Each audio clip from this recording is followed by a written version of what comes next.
Les installations étaient lamentables. Les hommes faisaient l'objet de sarcasmes ethniques. On ne leur donnait pratiquement ni eau ni nourriture. Les passages à tabac et les exécutions sommaires maintenaient la terreur. Une fois leur esprit brisé, ces musulmans de Bosnie ont été emmenés pour être exécutés. Certains avaient les yeux bandés et les mains liées, et dans un centre de détention, on leur a quand même donné une dernière gorgée d'eau. Ils ont été emmenés ensuite vers des sites voisins et y ont été abattus. Ceci a eu lieu dans un champ à Oraovac, près d'un barrage à Petkovici, dans une gravière à Gozluk et dans une ferme à Pilica. De plus, des centaines d'entre eux ont été tués à l'intérieur du centre culturel de Pilica, une exécution qui n'a laissé aucun survivant connu. Les pelleteuses et les engins de terrassement étaient déjà sur site lorsque les exécutions ont lieu ou sont arrivées rapidement après les faits pour enfouir les morts dans les fosses communes. Juste après ces exécutions de masse, les forces des Serbes de Bosnie ont ordonné ce qu'ils ont appelé une opération de nettoyage dans toute l'enclave. Et les exécutions se sont poursuivies, mais sur une moins grande échelle, des 16 au 27 juillet, dans la région de Dvornik. Les membres de la colonne, qui ne s'étaient pas rendus ou qui n'avaient pas été capturés, ont poursuivi leur fuite vers le territoire tenu par la BIH. Le 15 juillet, la colonne avait atteint la zone de responsabilité de la brigade de Dvornik et les combats furent intenses. Néanmoins, les 16 et 17 juillet, un couloir de quelques centaines de mètres de large a été ouvert sur les lignes de défense des forces serbes de Bosnie, permettant à une bonne partie de la colonne d'atteindre le territoire tenu par la BIH. Ces hommes, musulmans de Bosnie, ont échappé à la tuerie.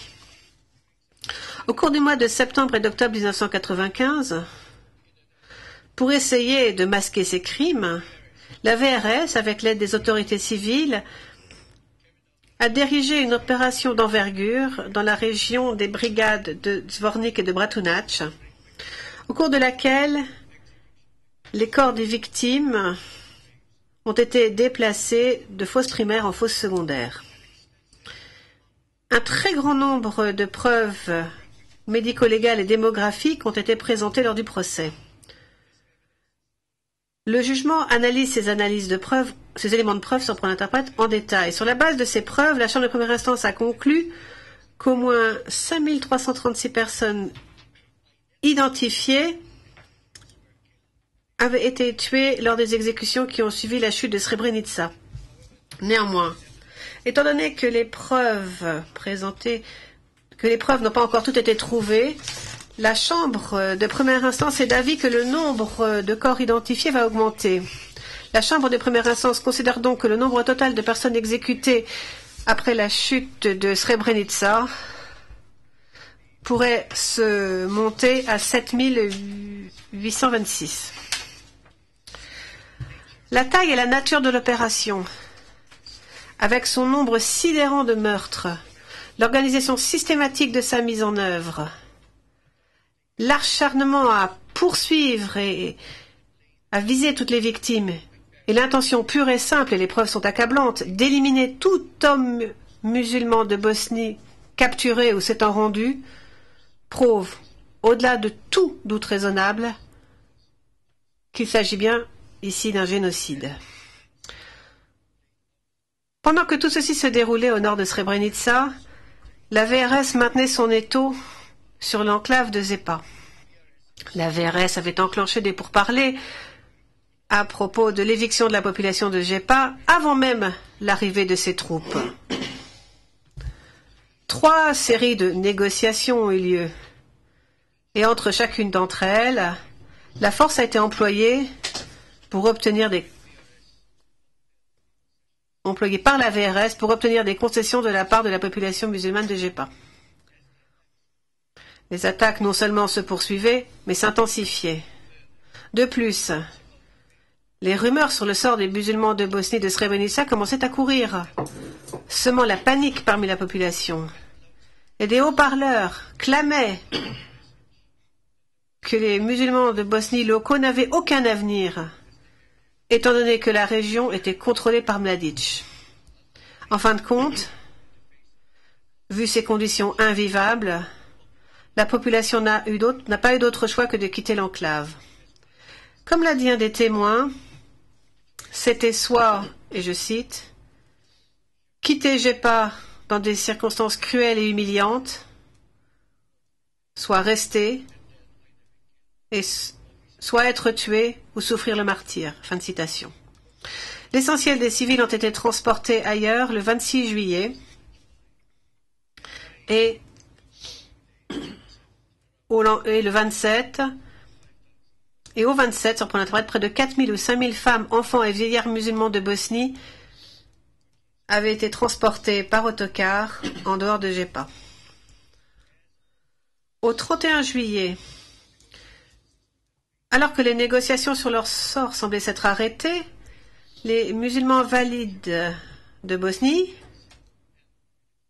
civils et militaires confondus, se sont enfuis dans différentes directions, y compris en traversant la rivière Drina pour atteindre la Serbie.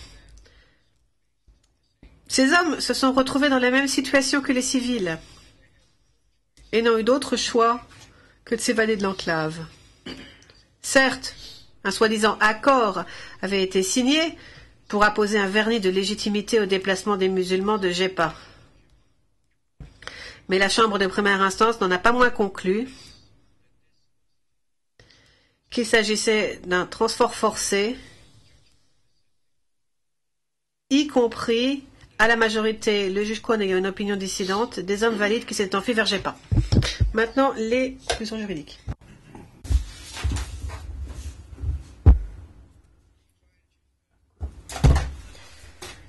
Voici maintenant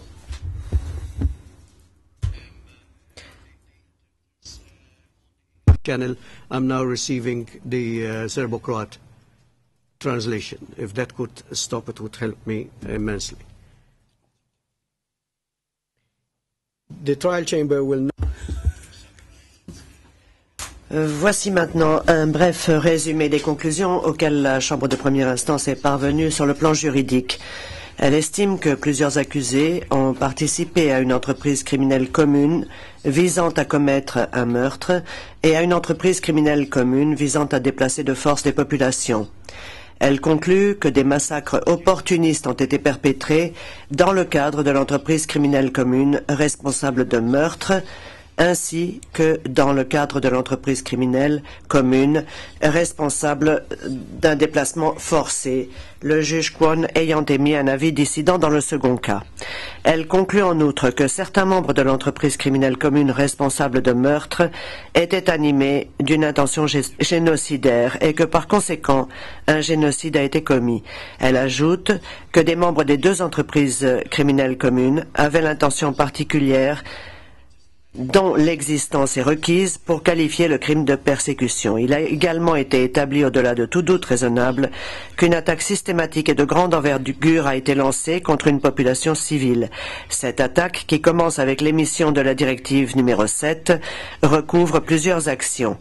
Asphyxie des enclaves par raréfaction des approvisionnements humanitaires, affaiblissement progressif de la force PRONU jusqu'à rendre celle-ci incapable d'agir, attaque militaire planifiée des enclaves et point culminant, expulsion de milliers de personnes hors de Srebrenica et de Jepa.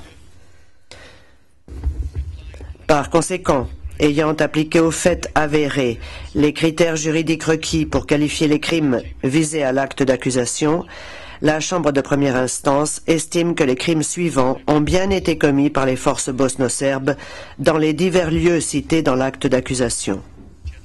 Génocide. Conspiration visant à commettre un génocide. Extermination, qualifiant un crime contre l'humanité. Meurtre, en tant que crime contre l'humanité et violation des lois ou coutumes de la guerre. Meurtre, traitement cruel et inhumain, terrorisation de civils et transfert forcé de population, qui sont autant d'actes de persécution constituant un crime contre l'humanité. Et enfin, transfert forcé de population en tant qu'acte inhumain qualifiant un crime contre l'humanité.